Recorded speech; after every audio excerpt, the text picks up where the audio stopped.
लिखिए इसमें electron deficient शायद इसे बोलते हैं, मैं एक बार और देख के बताऊंगा। जिनमें भी ये 3 सेंटर 2 इलेक्ट्रॉन बॉन्डिंग है उनको सबको इलेक्ट्रॉन डिफिशिएंट बोलते ही हैं। लिखा मैंने नहीं, हाँ लिखिए इसमें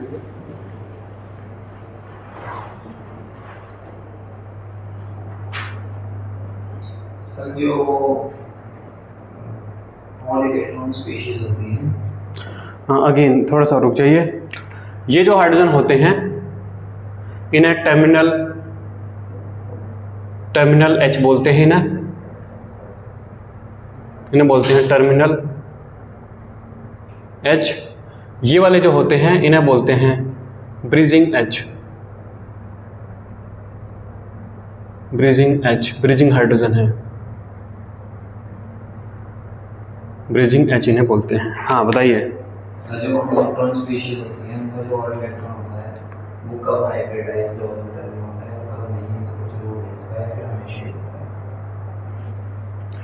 है। बहुत सारे केसेस में तो उसको हमें हाइब्रिड ऑर्बिटल के अंदर लेना पड़ता है, उसके लिए भी एक हाइब्रिड ऑर्बिटल तैयार करना पड़ता है। कुछ केसेस हैं जहाँ पर वो हाइब्रिड ऑर्बिटल में नहीं रखा गया है, वो मॉलिक्यूल टू मॉलिक्यूल कुछ वेरी करता है, मॉलिक्यूल में सेंट्रल एटम का साइज वगैरह उस पर। जैसे मान लो आप देखोगे NO2 ओड इलेक्ट्रॉन है तो उसका जो वो 1 इलेक्ट्रॉन है उसके लिए नाइट्रोजन को एक अपना एक हाइब्रिड ऑर्बिटल तैयार करना पड़ता है। और जहाँ पे ClO2 है शायद उसमें भी है ना, लेकिन कुछ 1-2 केस मैंने शायद देखे हैं जहाँ पर कि वो हाइब्रिड में नहीं भी रहता। तो ऐसा कुछ कहीं पर कुछ सॉलिड मैंने लिखा हुआ नहीं देखा, इसके बारे में ज़्यादा चर्चा भी नहीं देखी। ठीक है, तो एग्जैक्ट नहीं बता पाऊँगा मैं। मोस्टली केस में हाइब्रिड ऑर्बिटल में रहता है। यहाँ पे लिखिए,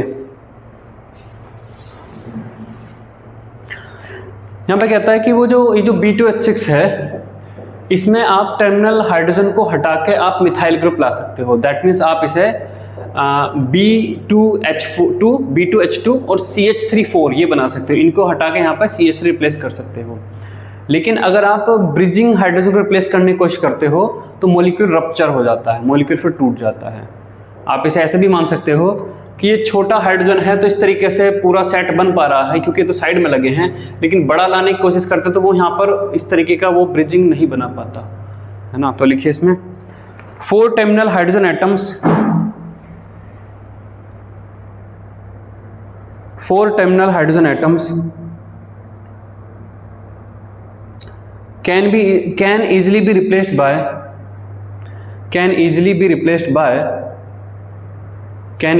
replaced by methyl groups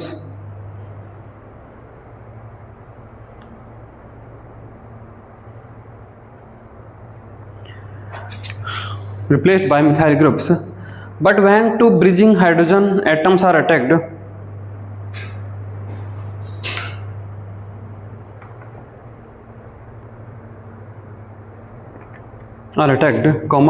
the molecule is ruptured.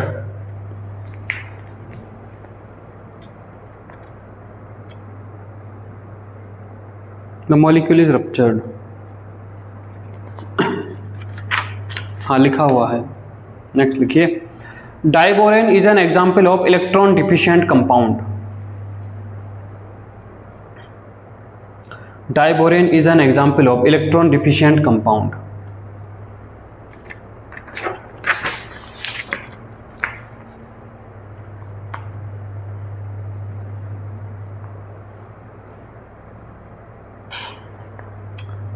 Uses लिखिए इसके, यूजेस लिखिए। The important use of diborane are number 1 for making high energy fuels and propellants,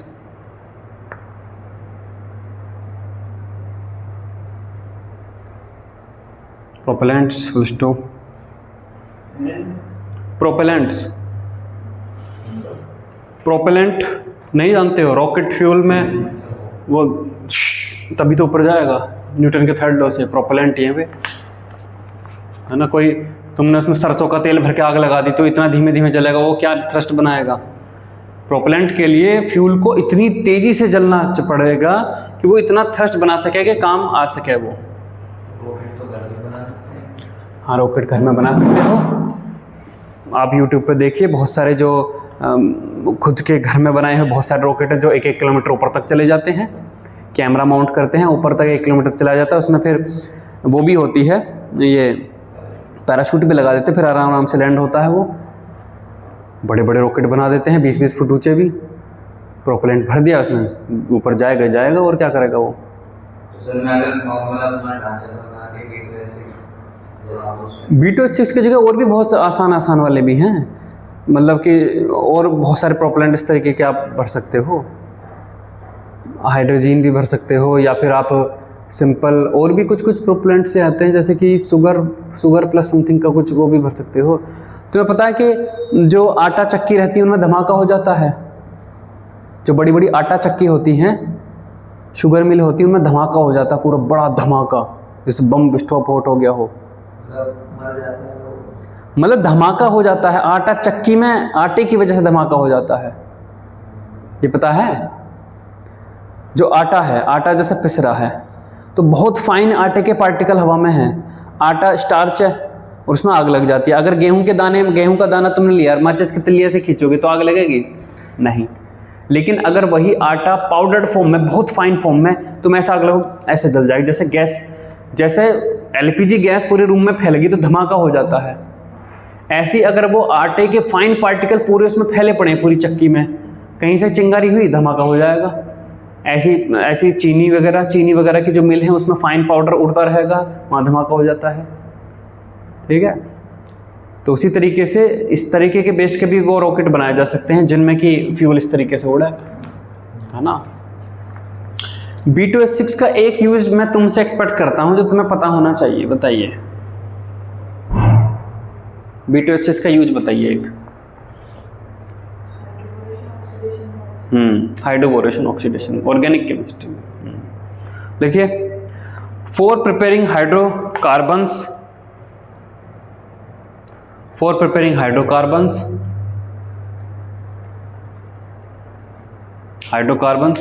ये रिएक्शन पता है तुम्हें? हाइड्रोकार्बन बनाना कैसे लिखा है इसने, बनाई कैसे बनाओगे hydrocarbon?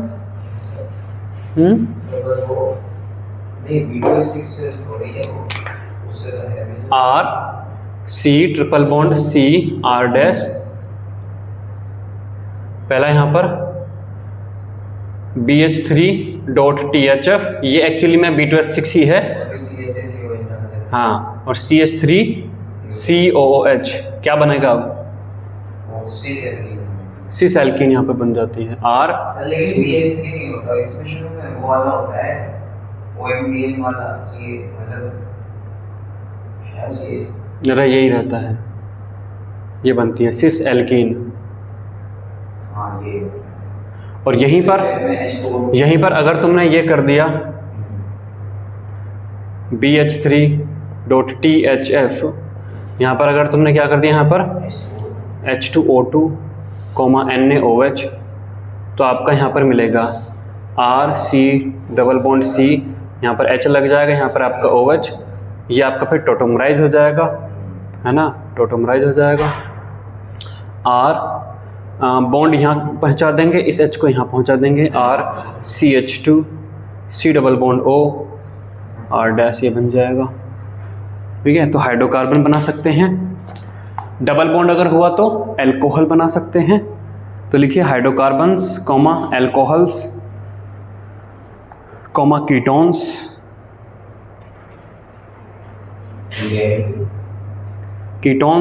Aldehyde through hydroboration oxidation method,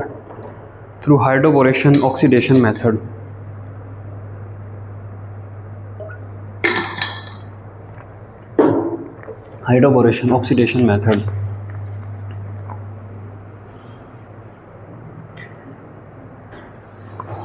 next लिखिए, ये रिडक्शन भी तो कर देता है, RCHO का रिडक्शन करके ये आपका RCH2OH भी तो बना देता है। हाँ, एल्डिहाइड कीटोन की जहाँ पे वो टेबल बनवाई थी, बच्चों के लिए कोका कोला ठीक नहीं, RCOCl को टच नहीं करता। हाँ, और बाकियों को ये कर देता है। हाँ, तो लिखिए as a reducing agent in organic reactions,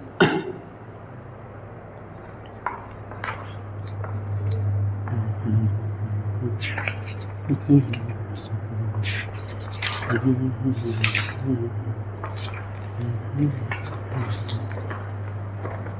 है, ये जो लिखी हुई जानकारी ये बड़ी इंपॉर्टेंट है, इसमें से घुमा फिरा के अब तक 50 बार क्वेश्चन पूछा जा चुका है।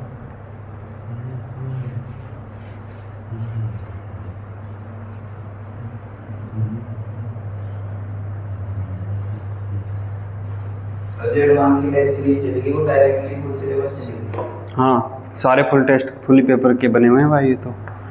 और अभी भी अगर डर रहे हो कि नहीं 4 चैप्टर के दूंगा तो फिर कुछ मतलब नहीं मिलता। हाँ चलिए अब आगे चलते हैं। एल्यूमिनियम,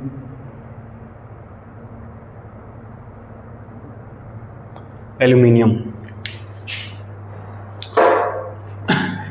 एल्यूमिनियम कैसे बनता है, कैसे नहीं बनता है?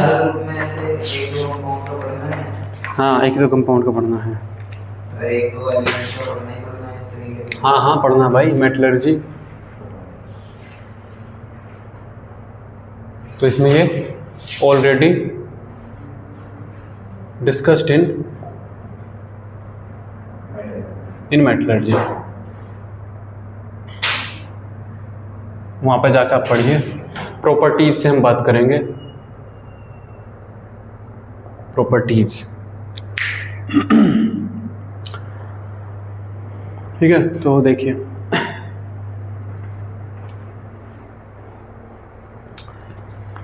तो पहले लिखिए, aluminium is a bluish white lustre metal.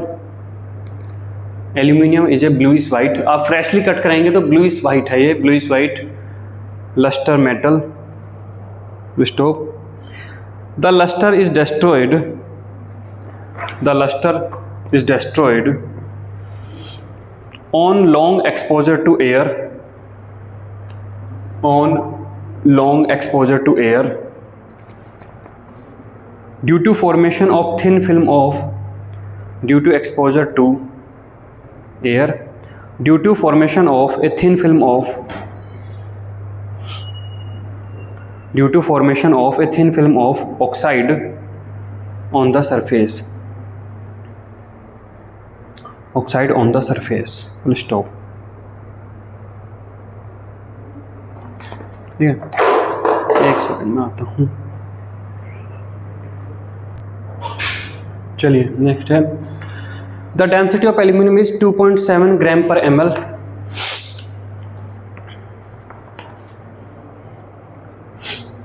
जो कि मेटल के हिसाब से देखें तो बहुत कम डेंसिटी है ना। 2.7 ग्राम पर ml, that is it is a light metal, that is it is a light metal।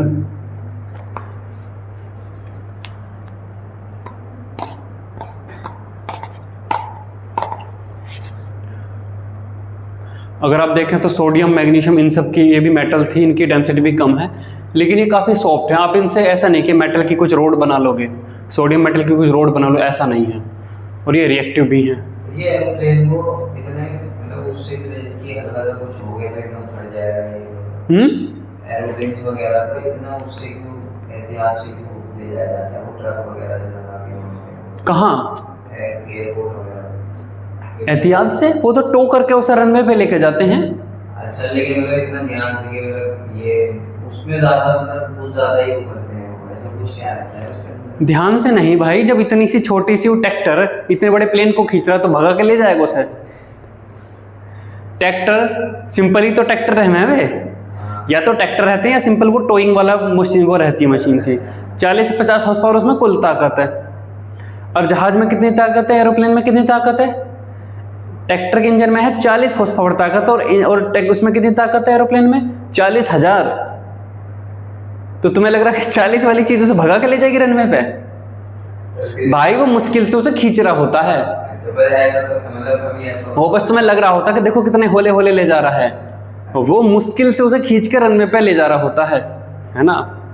कई बार वो इस तरीके से मान लो एरोप्लेन खड़ा के उसके पीछे कुछ कोई एरोप्लेन है, वो अपने इंजन चालू करे तो थ्रस्ट से बहुत सारी चीज़ें गड़बड़ हो जाए, तो उसे ट्रैक्टर से घुमा के थोड़ा सा इधर टो करके ले आते हैं।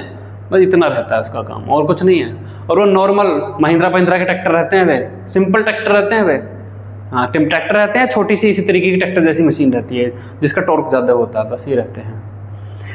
देखिए, it is malleable and ductile.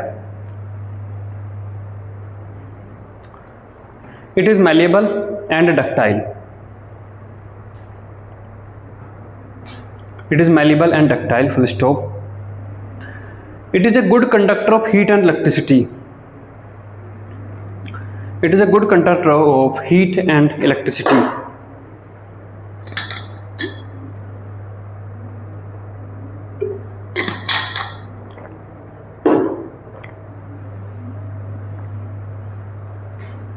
जो बिजली के तार रहते हैं, जो कंडक्टिविटी है वो कंडक्टर हीट का जो इलेक्ट्रिसिटी का जो कंडक्टर है वो सबसे अच्छा कंडक्टर तो है सिल्वर, उसके बाद आता है कॉपर, उसके बाद थर्ड नंबर पे या फोर्थ पे, थर्ड पे ये शायद एल्यूमिनियम आता है। सिल्वर के तार हम नहीं बना सकते क्योंकि सरकारें बिक जाएंगे, है ना। कॉपर के तो बना सकते हैं। कहाँ? बिजली वाले तार जो रहते हैं, overhead catenary wire. Overhead catenary wire किसका रहता है? किसका रहता है जो बिजली के तार रहते हैं खंभों पे? ना, एल्यूमिनियम का रहता। कॉपर का क्यों नहीं रहता?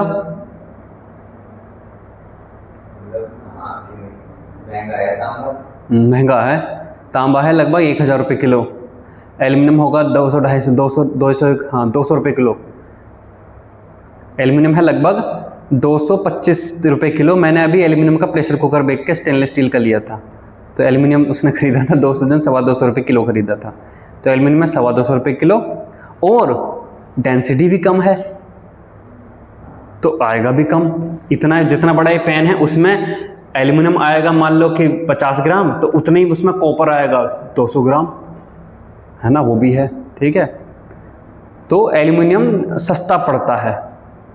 अब आप कंडक्टिविटी कम है तो आप तार मोटा बना सकते हो, कंडक्टिविटी उतनी ही रेसिस्टेंस बन जाएगा, खर्चा कम हुआ। तो सर ये गोल्ड सिल्वर के जो रेट है ये इनकी अबंडेंस के बेसिस पे डिसाइड होते हैं क्या? मतलब जैसे एल्यूमिनियम या फिर मेटल्स है, मान लो मेटल के अबंडेंस के हिसाब से इनके, हाँ हम कह सकते हैं अबंडेंस के हिसाब से, और बहुत सारी चीज़ें कि किस तरीके से सप्लाई किए जा रहे हैं उस तरीके से भी, है ना। या फिर मतलब कि गोल्ड और सिल्वर को पहले से इंसान मतलब वो मानता है प्रीशियस? नहीं, अबंडेंस भी कुछ तो देखिए, जैसा डायमंड है, डायमंड इतना ज़्यादा प्रीशियस चीज़ नहीं है कि उसकी इतनी ज़्यादा कॉस्ट वो वैल्यू बना रखी है, लेकिन उसका पूरा कार्टेल है पूरे वर्ल्ड में जो कंट्रोल करता है डायमंड के प्राइस। डायमंड एक वेरी लग्जरी चीज़ में ही बिकता है ना। और डायमंड अगर हर किसी के पास होने लगा तो फिर वेरी लग्जरी में नहीं रहने का, तो फिर उसकी वैल्यू नहीं रहेगी। तो डायमंड को तो कार्टेल्स हैं बहुत सारे जो उसको कंट्रोल करते हैं। गोल्ड में भी इस तरीके से एक तरीके से कंट्रोलिंग है। जो बाकी मेटल हैं वे अवेलेबिलिटी के बेस पे बिकती हैं। बाकी मेटल्स में ऐसा सिल्वर के जो भाव है ये मतलब पुरानी मानसिकता के हिसाब से ही है या फिर कुछ क्योंकि तांबे के पहन तो चूड़ी को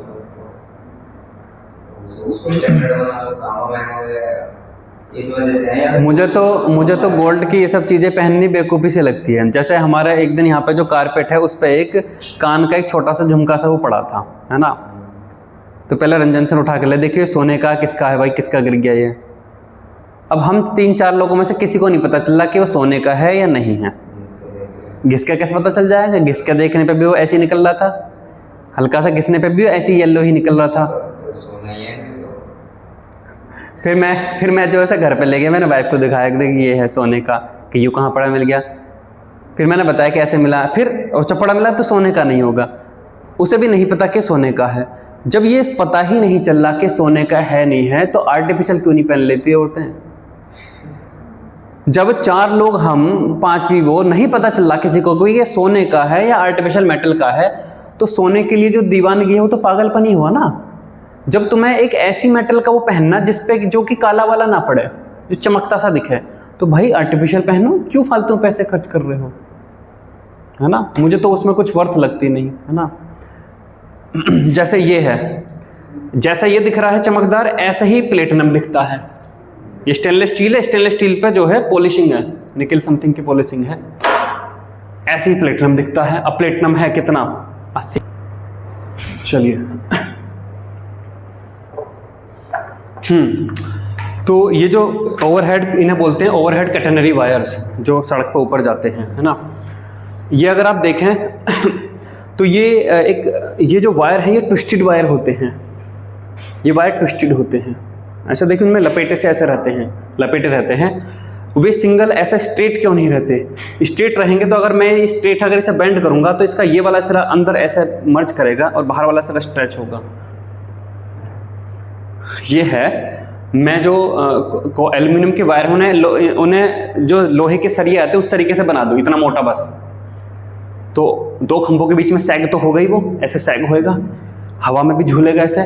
तो अगर कोई चीज़ ऐसा सैग होएगी, बैंड होएगी, तो ये वाला सिरा, ऊपर वाला सिरा तो आपस में ऐसे घुसेगा और अंदर वाला स्ट्रेच होएगा, ये होएगा ना। अगर ऐसे स्ट्रेच बार बार होएगा पूरे दिन हवा में ऐसे बार बार इस तरीके से होएगा, इस रोड को मैं ऐसे करते हैं टूट जाएगा, एक दिन में टूट जाएगा। तो इसलिए पतले पतले वायर ऐसे ट्विस्टेड हैं, उस वायर को आप बैंड कर सकते हो, एक दूसरे पे स्लिप हो जाते हैं, ऐसे स्लिप होकर वो बैंड होना अलाउ करते हैं। वहीं ये जो वायर रहते हैं, ये जो वायर हैं एल्यूमिनियम के वायर, ये ठीक ठाक इतना मजबूत है कि अगर एक 60-70 किलो का आदमी उस पर लटक जाए तो वो वायर, दो खंभों के बीच में जो वायर है वो टूटेगा नहीं। अब वो एल्यूमिनियम की वजह से नहीं है, वो जो एल्यूमिनियम के वायर रहते हैं उसके बीच में एक स्टेनलेस स्टील का वायर भी रहता है, ये आपको नहीं पता होगा, है ना। उसे रेनफोर्स्ड कुछ वायर बोलते हैं। देखो इलेक्ट्रिकल में पढ़ा था, सब कुछ पता था मुझे, अब याद नहीं है। वो जो वायर रहता है उसके अंदर एक स्टेनलेस स्टील की कोर वायर रहता है और उसके चारों तरफ एल्यूमिनियम ट्विस्टेड रहता है। तो करंट तो मेनली एल्यूमिनियम कैरी कराते हैं, वो जो अंदर स्टील का वायर है वो सब मजबूती देने के लिए है, ठीक है। तो इस तरीके से वायर होते हैं।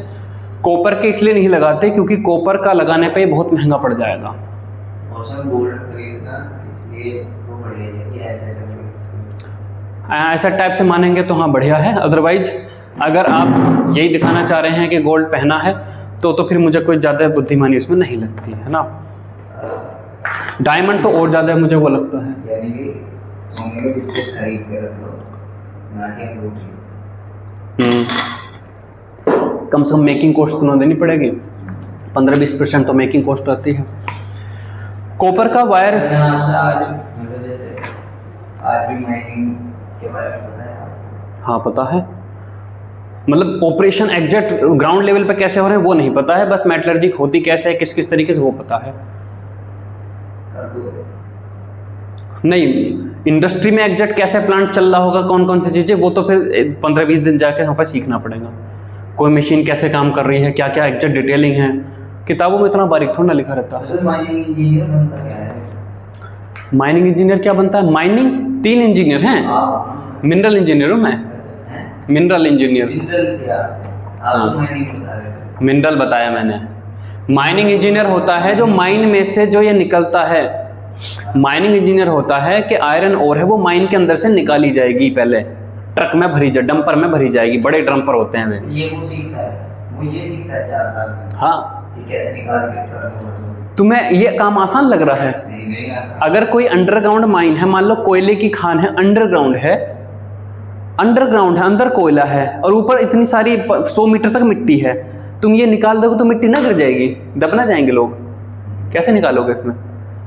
तो तुम्हें पता होना चाहिए कि भाई ये कोयले का जो स्ट्रेंथ है, कितनी इसमें स्ट्रेंथ है। आप सारा कोयला निकाल लोगे तो वो तो गिर जाएगा। तो लगभग 50-60% ही कोयला निकलता है, जैसे बीच में है इसके आसपास में निकाल लिया, फिर ये जो सपोर्ट है ये कोयले की सपोर्ट छोड़ देंगे, ऊपर का वजन संभाल ले। तो बहुत बारीकी वाली चीज़ें पता होनी चाहिए, तब आप निकाल पाओगे। किसी भी मजदूर को भेज दे जा कोयला खोद ले, वो तो धड़ाधड़ खोदता चला जाएगा, ऊपर से जमीन गिर जाएगी, दब जाएंगे, सब मर जाएंगे, पूरी माइन कोलैप्स कर जाएगी। इंजीनियरिंग तो चाहिए ना वहाँ पे कि भाई इतना खोदा जाएगा, इस तरीके से ब्लास्टिंग होएगी। सर तो आपके पास और चॉइसेस भी तो होंगी, आपके नीचे 1500 रैंक और फ्यूज रैंक है, तो वे लगभग सब इसी लेवल की सी थी, इसलिए मैं कह रहा हूँ रैंक अच्छी होनी चाहिए, वरना फिर ऐसे देखनी पड़ती, फिर ये सब में ही जाना पड़ता है। माइनिंग है, मिनरल है, मेटलर्जी है, पॉलीमर है, वे सब इसी रैंक पे चल रही थी। कंप्यूटर साइंस नहीं थी ना इस रैंक पे, कंप्यूटर साइंस तो मैंने भरी थी ना, मैंने तो 100 ब्रांच भरी थी, 100 में से ऊपर की 70-80 नहीं मिली ना। चलिए आगे लिखते हैं थोड़ा सा और। It melts at 660 degree centigrade, it melts at 660 degree centigrade and boils at 1800 degree centigrade and boils at 1800 degree centigrade, है ना। तो आप देखिए ये 660 डिग्री सेंटीग्रेड पे मेल्ट हो जाएगा, सॉलिड एल्यूमिनियम मेल्ट होकर पिघल जाएगा। अगर आपके पास घर में एल्यूमिनियम की कढ़ाई है जो कि यूजुअली होती है, आप उसमें नमक डालिए, सिंपल टेबल सॉल्ट, और नीचे से गैस चला दीजिए, तो एल्यूमिनियम की कढ़ाई पहले पिघलेगी, सोडियम क्लोराइड बाद में पिघलेगा, क्योंकि सोडियम क्लोराइड का मेल्टिंग पॉइंट है लगभग 800 डिग्री सेंटीग्रेड, इसका 660। देख रहे हो, तो आयनिक कंपाउंड जो आपको पाउडर फॉर्म में लिख रहा है वो आपको कमजोर लग रहा होगा ना, ये तो अभी पिघल जाएगा, वो नहीं पिघलेगा, एल्यूमिनियम पिघल जाएगा पहले, है ना। चलिए अब रिएक्शंस कल करेंगे ये, है ना।